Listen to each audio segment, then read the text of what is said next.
episode number 130 of the Canadian Prepper Podcast. We're recording September the 12th, 2021. My name's Eric, I'm host of the show, based in Southern Ontario. I'm hunter, target shooter, ham radio operator, and computer geek. As a first responder, I witnessed an over-reliance on emergency services during major events and started a small preparedness company to help people get better prepared for at least 72 hours, if not longer.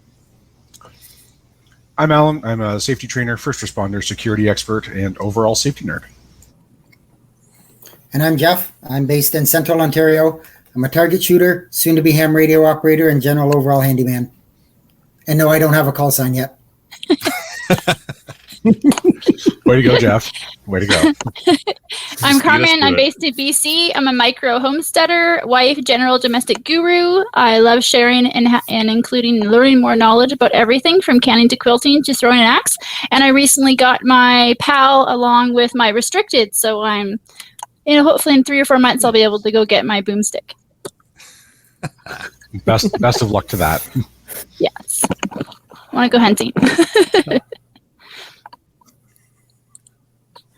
Go ahead, Brad. Hi, I'm Brad. I'm from Eastern Ontario. I've been interested in and practicing some level of preparedness since the ice storm hit here in '98, and I've had a hell of a journey. Oh, welcome. I think most of us have got into this because of the ice storm in '98. 17 days without power. Wow. 17 days without power in my parents' place. We had 2 wood stoves going just about nonstop, no generator. I hooked up a car battery to a small inverter to push some power to some small fans to push the heat around the house coming from the wood stoves. And we did all right. We came out of there and it really clicked a switch onto me I got to be a heck of a lot more prepared than we were there. And yeah, since then it's just been they had a wood stove to help out. Yep. Yes, we did. One upstairs, one downstairs, and it kept the house nice and warm. We walked around in t-shirts and shorts some days with, minus 30 degree weather outside, and it was definitely an eye opener. Definitely an eye opener. All right. Well, if you want to help support the show, keep the Canadian Prepper Podcast on the air, you can buy some swag. We have both the Canadian Prepper Podcast t-shirt and the tactical Velcro patch at prepperpodcast.ca. All proceeds help keep lights on and the backup generator fueled. And if you are enjoying the show, please take a few minutes, like us on Facebook, and submit a review on iTunes or whatever podcast app you get us from. We also want your feedback, good or bad, and even if there's just a topic you want us to cover, email us at feedback@prepperpodcast.ca. All right, is everybody ready for the dad joke of the night? We've got some shuffling content for you in this episode. Oh yeah. We're gonna start off with some preparedness related news articles. Next, we'll let you know what we've done for our preparedness this past week, and then we'll get into the main topic: food rotation. So let's move into some news. A couple of articles I put in here. Hurricane Larry. I don't know if you heard of him. Making things difficult in Newfoundland. One of the things I found interesting in this article is that advanced polling stations are closed. So without getting into a conspiracy theory, because I don't think it's possible for anybody to create a storm, it does speak to the limited accessibility and fragility of our electoral system. The other one I put in... Never say never. That's right. Yeah. The other one I put in here is a little more off the beaten path. Apparently, there are amphibious fish, which I didn't know until tonight. There are a few different species of amphibious fish that enjoy up to 2 months at a time out of the water. And the University of Guelph is making amphibious fish smarter by exercising them. Apparently, the additional exercise forces greater amounts of oxygen into their lungs, and as a result, they get smarter. And this just seems like a terrible idea. I feel like we're messing with evolution at this point. And are they like hitting them with a stick to make them move all the time, or like? According to the article, it is a boop on the nose. A boop on the nose. A boop on the nose. Yes, that's what the CBC reported on. A boop on the nose. Remember that next time I'm in the gym. All right then. So if everyone hasn't been living under a rock, there's an election underway here. So get out and vote. September 20th. Going tomorrow. Yep. Or if you got some early poll stations in your area, get out and vote. Make use of your throwaway pencil. I'm going to keep. No, look, Keep all of them. we're all pretty disappointed about that, but I'm going to keep mine. it is. But don't forget, get out and vote and do your thing. And just before I go on to my couple quick things, just a shout out. Yesterday was the 20th anniversary of 9/11. So to all of those first responders who were running in while everybody was running out, I salute you.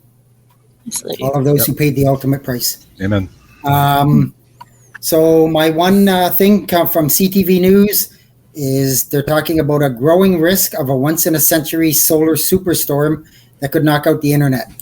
Take that with a grain of salt. The growing risk has gone from 12% to 16%. So don't be running out there thinking something's going to happen. It just seems to be gaining a bit of traction. There's a couple different news sources that have picked up on it. I mean, it's a But rare also event. don't ignore it. It's happened. The last more or less big one was 1989 there in Quebec that basically knocked the province out for, 9, 10, 11 hours.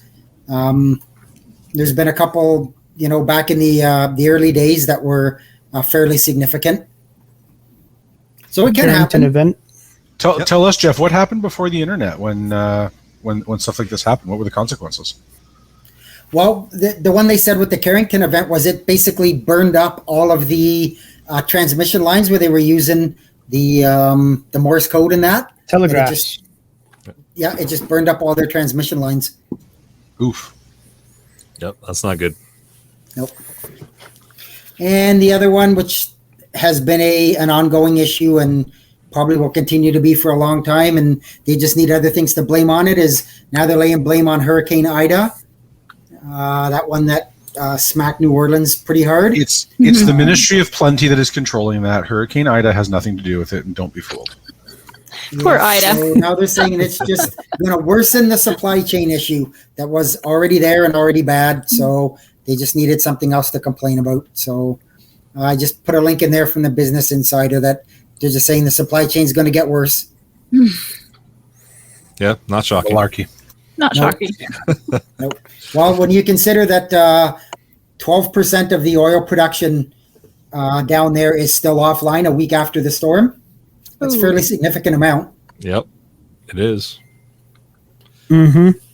Shall we move into what we've done lately for preps? I've done nothing, and that includes getting my ham license. So Way to go, Jeff. I'm not mad. I'm Yeah. disappointed. No, yeah, just disappointed, Jeff. That's all. yeah, that's fine.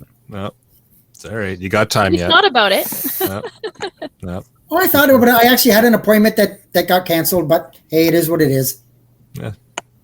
Well, set another hard date, and we'll give you a rough time, and you don't write by then too.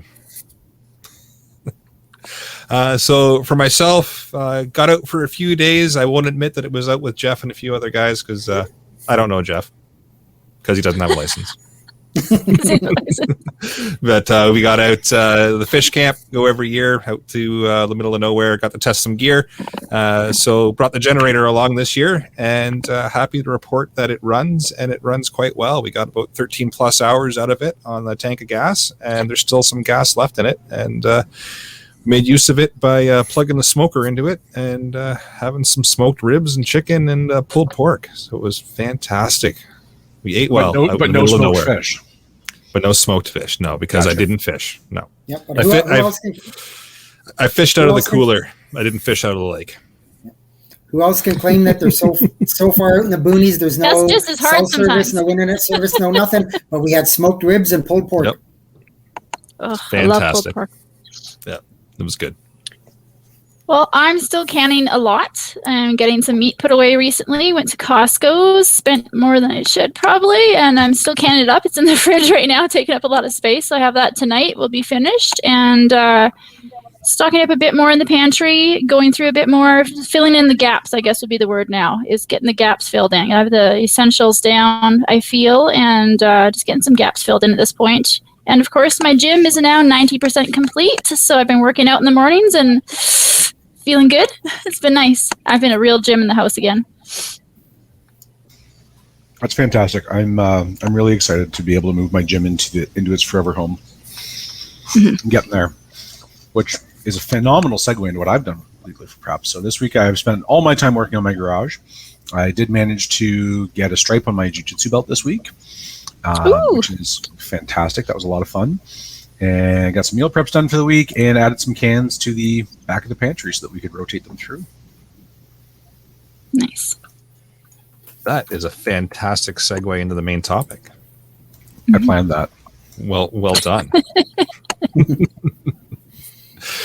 Well, let's move into the main topic then, shall we? And we're talking about food rotation this evening. So figured we'd do it kind of just a general chit chat amongst the panelists, maybe get some live chat questions in there as well, because why not? And it's a pretty popular topic. A lot of people ask, why food rotation? Don't I just, buy a bunch of stock and just throw it on a shelf somewhere and let it sit, and then when shit hits the fan, well, that's what I use. It's because you end up with an overabundance of lima beans and nothing else. Yeah. You end up with a whole bunch of stuff that you may or may not like, And that may or may not be good. and chances are it might be bad. So it's being prepared is not just necessarily taking a whole stockpile of food, shoving it in the corner, and then not looking at it for 20 years and hoping it's good when something happens. There's a whole way of planning things out and making sure you're using what you have and rotating it out, and that way it keeps it fresh. So I'll open it up to the panel here and start throwing some things out, and I've got a few things on my list as well. But I was going to say that's where, when Alan talked about the food prep, that's where that can come in. Is you look at your pantry, you see what you've got, what's maybe about to expire or has been there for a while, and you plan that into your food prep for that week. So you're going to use it up, put that on your shopping list for the next time to refill what you've used. Yep. For anybody who's ever worked in a stockroom before, we FIFO our rations or our preserves. Yep. So first in, first out. That's why you stack it to the back. However you do that, whatever method you like, whether it's left to right, front to back, top to bottom, whatever it is, just make sure that it's organized and in a way that you can see everything. It's the number one thing with your pantry is you end up with stuff shoved back in the corners and you don't know where things are, which is less than pleasant. So find a way. My grandparents had this had like this 15-foot chest freezer in the basement, and they had on top of it a card system. So it was like a stack of cards that worked out to about one for every 8 inches in width and 5 layers deep, so that they could always keep track of where things were in the freezer. So you didn't have to go digging too far. You could get to within like 1 cubic foot of where something was. Oh, nice. Which is maybe a little bit excessive, but it was really well organized. And so when my grandma sent me down for, last year's rhubarb, I could find it. Nice. Good system. We've got a good question in the live chat here from Chris, just in regards to rotating freeze-dried food. Do you, and if so, how often? Yes, because I use it. So then I buy new stuff to replace it and put it in the back. With freeze-dried, right, there's not a lot that can go wrong as long as the packaging is intact. So I wouldn't I wouldn't overstock on freeze-dried food either, because it's not very good and not very good for you. But if you're going to be camping, then it's great to use it while you're camping, and then you buy more and put it at the back. So those things have a shelf life of like 10 or 20 years. So I wouldn't. Yeah, that's what mine's often isn't necessary, but yes, always be rotating your stock. Also, it's a way to test your gear, right? And I don't know, have we ever gone an episode without saying test your equipment? I think this is the first one. This is the first time we've said that you should test your equipment. And so if this is a new concept to you, you should test all of your stuff, including your food preserves, so that you know that you can actually survive on this stuff, right? It's one thing to say, I've got this 20-year supply of freeze-dried food in 5-gallon buckets in my basement. It's quite another thing to actually open it up, eat one, and go, this is absolutely horrific, and I'm never going to eat this. Because freeze-dried food is it's really not very good, but it's lightweight, it's easy to pack, and it's it's nutrient dense and calorically dense. But lasts forever. Yeah, but it'll last forever. Like you don't have to, as long as the packaging is intact. And I think that's kind of a good segue into why to rotate your food, right, or what can go wrong. But especially if your packaging is damaged, throw it out. But when you're looking at like where to store it and how to store it, your cans, right, obviously need to be stored somewhere where they're not going to get any water on them because rust is evil. Anything Not that's in direct sunlight. Yeah, definitely not in direct Dry, sunlight. cool, and in the dark. Cook. Yep. Anything that's in soft packaging like Mylar bags, protect it from damage, especially if it's going to be long-term storage. Stuff's going to have to get moved around. So put it in 5-gallon buckets, label everything, of course, but make sure that you're actually taking stuff out every once in a while, inspecting it, making sure it's not damaged, and then trying some of it to make sure that you can actually stomach this stuff. Yep. I forget which season of Doomsday Preppers it was, but there was one guy in a major urban center, it might have been New York City, and he had like 12 years of MREs in buckets containers under his bed.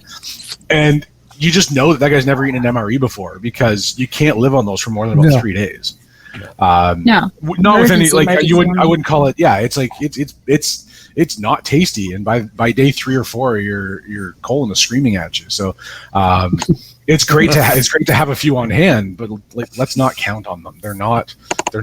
They're not good for you. So it should be part of your food stock for sure. It's a handy thing to have, especially if you got to get up, run, and go. Like you said, it's light, it lasts forever, but you want something different to mix it up. Don't rely on the freeze dried for absolutely everything, because you're going to get totally sick of it. And you want something different. It's good to mix things up, right?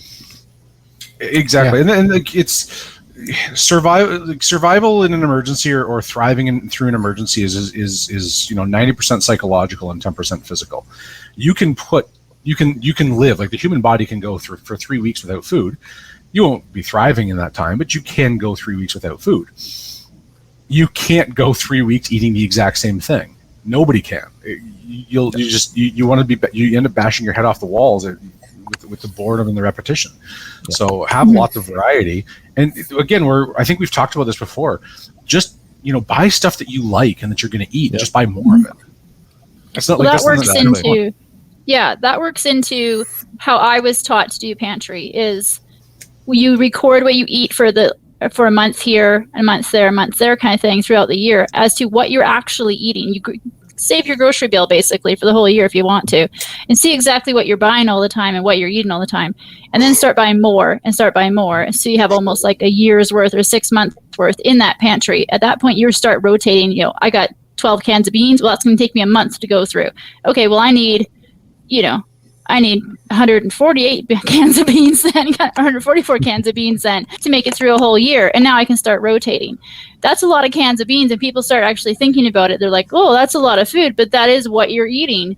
So for all your mixes and recipes and that kind of thing throughout the year. So start recording what you're actually using, and then just start buying more and start rotating through there. Now, if you have crops in your garden and stuff like that, you've got an annual rotation kind of happening already just naturally from doing that. You're like, oh, I still have 24 jars of potatoes left. Do I really need to jar up any potatoes this year? Maybe not, because I only go through 2 jars a month kind of thing on top of the regular potatoes I buy at the store. But what if that store isn't there anymore? Well, I need those. Oh, yes. It's kind of like you have to kind of figure out where the line in the sand is for what kind of food you want to have and how long you think you might be without food and without access to a grocery store. It could be a month sometimes. Right now, my current Walmart is shut down. The one next door to me here is shut down. So if I want to go to Walmart, I'd have to go all the way into town, which is another 30K away. Yep. So all of a sudden the Walmart shut down. So I know there's people around me in the neighborhood that are like, oh, now I have to go to the grocery store. And now I have to go into town if I want to go to Walmart to get this cheaper price. But now I'm paying gas money to get there. So it's a bit of people like, oh, they just go to Walmart. Oh, it's closed. There's big trucks and everything. There was a fire at the back of Walmart. Now it's closed. So you never know when the stores are going to be closed. Just like when lockdown happened, the stores in my current area were closed for 3 days. They weren't sure what to do. So, and then they're closed open at certain times because they don't have any staff, etc. So having that 2 to 3 months of extra food really is a good start, in my opinion. And that's when you can start rotating. And if you want to build it up slowly over time to a year, then go for it. But that might be excessive. But hey, nothing wrong with having a year. It's my pantry. Oh, exactly. And- We all have different needs. Mm-hmm. Yeah, exactly. And if you can come up, I know somebody put it in the show notes here, and it was kind of my thing too, was have a bit of a storage system. So maybe put all your pasta sauces or your canned tomatoes, put them all in one spot. Have your pasta in one spot, your rice maybe in one spot. So almost sort of like mimicking a grocery store style of organization. Then it's second nature. You decide you want to make something, you know exactly where you're going to get it. You're not opening shelves and looking, where'd I put it and how long has it really been there? And yeah, because I'm using like the last of my peanut butter this morning out of the jar. I'm like, okay, well, I've got 4 jars downstairs. I'm going to go downstairs and grab a jar. But now I've got a little list on the fridge where I'm like, I pulled something out of the pantry. I got to go get another one. Yep. So that's where the rotation comes in. And that's a simple thing to do, is to have that list there of as soon as you leave the pantry, oh, I took this out. Yep. Kind of a thing. So have it as a separate area if you are going to be rotating longer term food storage, not just the corner cabinet in the kitchen. You want to have like an actual separate closet, room, whatever you want to be. Especially a nice basement dark room is the best. It's nice and cool. The one that doesn't have any ventilation going to it, or turn off the ventilation to it, so it's nice and cool in that room and dark, and keep it separate. So I'm like, yeah, honey, go get some peanut butter in the pantry. We're down to like the last scoop here, kind of a thing. And he'll go down and grab it, and then I mark mentally on my brain or on my phone, yep, I need to get peanut butter next time I'm at the store. Yep. And if it happens to be on sale, I'll buy 3 instead of 1. So it's one of those things where it's like you got to catch the sales also as to what you know that you eat, and just start stocking. It doesn't take too much actually. It's like an extra $100 a payday, and you can be at a year out a year. So I started And with a to little build bit that up. less than that. yeah. To that end, Carmen, if you have stuff in your pantry that you can rotate through, then you only have to buy it when it's on sale. And Exactly. it removes the urgency, which is always nice. Yeah. Especially If you- spaghetti sauce. A few questions in the chat. Eric, can you pull up this one from Kyle about the O2 absorbers? Sure. It's a second. Oh, I think love it's those. Where is it here? I saw it a second ago. It's a few up. Oh, here it is. Got it. So not truly related, but how many O2 absorbers do you use for 1 gallon Mylar bags? I always add more for dense food and have been placing about 2,000 for dense. Can I get away with less? You can with pasta, but not with flour. There you go. And I'd be Um, careful with the sugar. And don't put them And don't in put sugar. it in sugar. Yeah. Don't put them in sugar. It No will, sugars at all. Yeah, it will attach to your sugar. Another thing you can do is displace the oxygen before you seal the bag with something like nitrogen or carbon dioxide in a tank. So you can do that as well. So there, It's there are a few dioxide, not options there. monoxide. Dioxide, not monoxide. Yes, carbon monoxide bad. Carbon dioxide is good. 23 minutes in. There we Need go. some ventilation in that pantry. There we go. whoever was making bets out there, 23 minutes. Yep. 23 minutes. It was prompted though, so does that count? Yeah. I don't know. Yeah. So then another good point from Unger. A few comments down from that. Got it. Food prep requires rodent protection as well. Absolutely. Oh, yes, Oh, yeah. for sure. Yeah. So that's like same thing with the Mylar Mylar bag in a bags, right?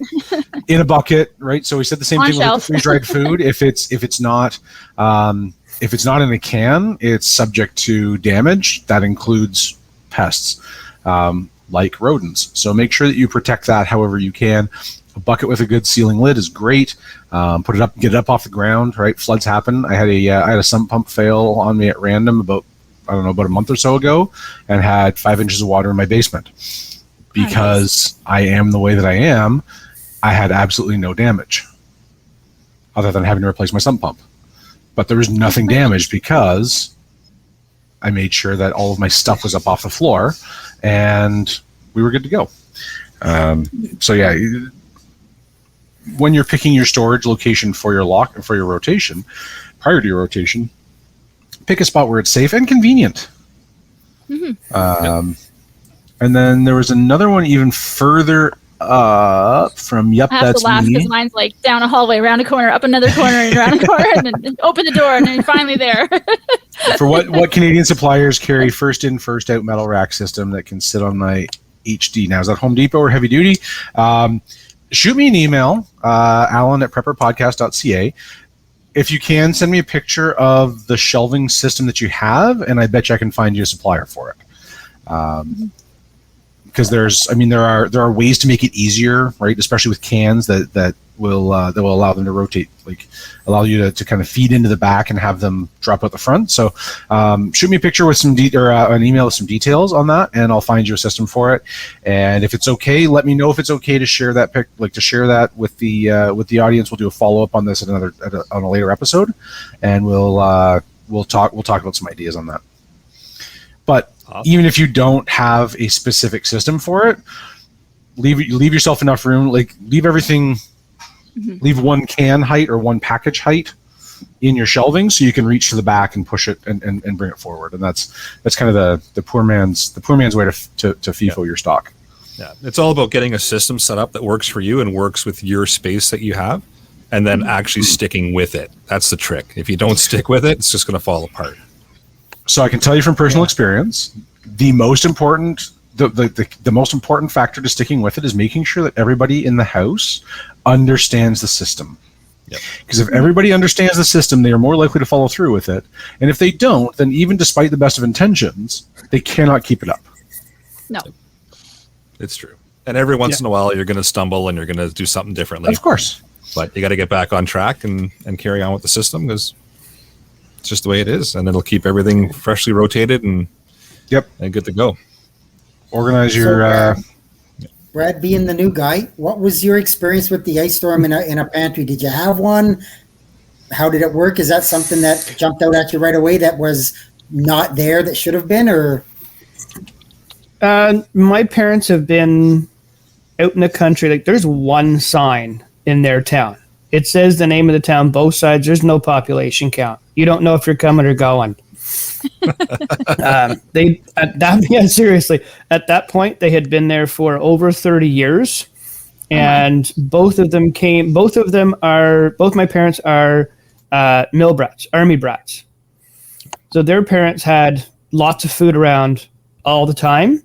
My mom had I want to say, about an 8-foot by 5-foot, quote unquote, cold storage room in the basement. And she canned a lot of stuff when I was younger. So we had probably, I want to say, about 3 weeks of food in the house at all times. Even in good times, there was 3 weeks of food minimum in that house. Minimum. Minimum. We had a big garden when I was growing up. Lots and lots of vegetables. They have their own agricultural business, so we were never ever out of fresh fruit and vegetables as long as they were in season.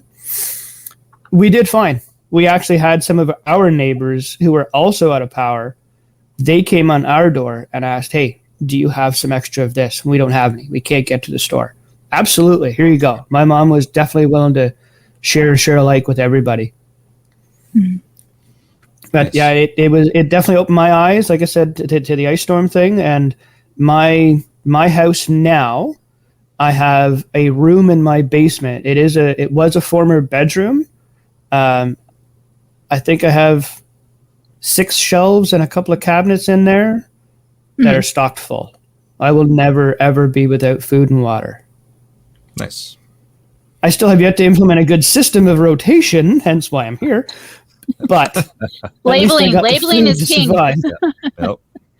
Labeling is king. I have to do some other stuff in my basement, but it's on the list of stuff to get done. Well, there's a Sharpie that lives in my pantry. When stuff comes in, it gets a label of when it came in, so I can even send anyone down there. I'll be like, get the latest one, like the one that's the oldest. So even if stuff has been shifted by someone else, there's a date on it. Oh, well, this one's the oldest. I'm going to grab the oldest and bring that back upstairs.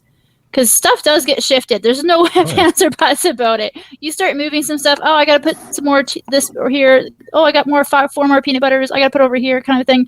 All of a sudden, there's no dates. and you're like, oh, which one's the oldest? And you start looking by the Best Buy dates on some things, and you can't see it, or it's not visible anymore because it's that old. And then you're like, oh shoot, I'm gonna have to eat this now because I don't know when it got here. So labeling is king. There's also, besides the Sharpie, there's some. If you can't write with a Sharpie on the actual packaging, then I've got painter's tape, and I can write on the painter's tape and stick that all the way around it if I have to. So there is always a way, but it's just you got to have a plan of action. When it comes in, it gets a label, and then it goes on the shelf. So I'm at the point now where I'm almost at like a year's worth of stock. So now I'm like, oh, well, I can't just put, August 1st again. Because there's other August 1st. Mhm. I'm like, okay, I'm going to have to do something different now. So it's, you got to start changing it up a little bit. So, yeah. Put the year. But Put labeling month is in the year best instead thing. of the date. I think so, yeah. I did like August 2020 last year. So now I'm doing August 2021. Like, okay, let's just do this. So when you're coming up with your organization system, start from the most basic level, which is your shelving. The way I learned how to do this was each shelf gets a letter number. So each vertical section gets a letter number. Each shelf gets a number, usually either from the bottom up or the top down, and then for every foot of width on each shelf, it gets another number. So shelf A11 would be in the bottom left corner, and A14 across to the right, and then shelf A2 would be the next one up. And as you're inventorying things, as you're keeping your log, you can at least identify where things are within a foot.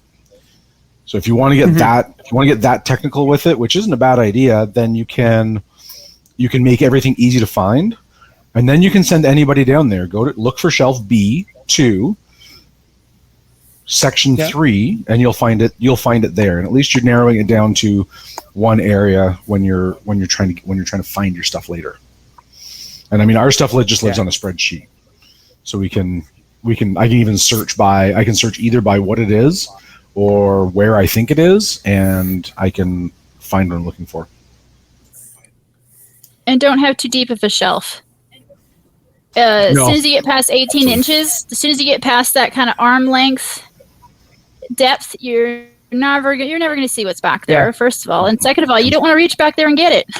It's totally useless. And it becomes covered in cobwebs and dust. And it's just spider fodder. And you're just like, I can't do this. Speaking of spiders, keep your spiders out. Webbing and stuff like that can degrade your packaging. The silk sits on it and degrades the packaging and things like that, depending on what it is. But they just create their own dust piles, basically. So if you can spray for spiders within this area first before you put your shelving in, just that defected stuff around the edges, and where you go. Yep. Melissa's got a good point in the live chat here as well. It says don't have too high of shelf. Absolutely. Good point. Oh, yeah. Paper products on top. That's where the toilet paper goes. Yep. Yeah. And when you're stocking your shelves, always stock the heaviest stuff on the bottom and the lightest stuff on the top. Paper products are the perfect example of light stuff that goes on top. And not too high as relative to how tall you are or how much you're willing to climb, but in an emergency, you want the least instability possible. It would suck to add a fall off a ladder to an ice storm problem. So don't or dropping a heavy object on a foot or something like that. Or dropping a heavy object that you mishandle. So keep the heavier stuff on the bottom; it's less likely to fall, and also mind the weight ratings on your shelves. So especially if you're building your own, be really, really careful that you're not overextending. So a lot of shelf manufacturers, like the commercial stuff, are 4 feet wide. So if you're trying to do like a 10-foot run, there's probably a reason that you can't buy them like that. And the shorter the better, actually. Yeah. And Carmen made the comment where she said keep the paper or the toilet paper on top. Stocking isn't just food. No, it's the other things that you're gonna need, like the toilet paper, the paper towels, maybe laundry soap and laundry soap and dish soap and shampoo and that kind of stuff. It's not, don't limit yourself to just food. There's other things, Life straw water filters, just in case. Just for Ian, because he's not here. Yeah. But yeah, it's And all the spices things too, that yeah. you use on a daily basis, and use that same system of rotating those items as well that you use for your food. So again, it's not buy a skid of laundry detergent and just leave it sit in your basement forever, hoping that they never have to use it. But all of a sudden you shit hits the fan. No, you rotate that stuff as well. Everything gets rotated and used. Everything has a purpose. It's not just throw it in the corner and wait for shit to hit the fan. It's everything has rotation to it, so it's always fresh, it's always new, and then that way when there's a rush on toilet paper because of COVID, you already have some.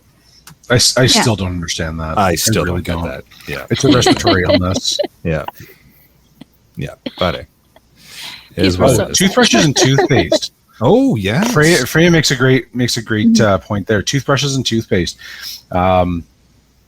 What movie was it with Tom Hanks and the volleyball Castaway?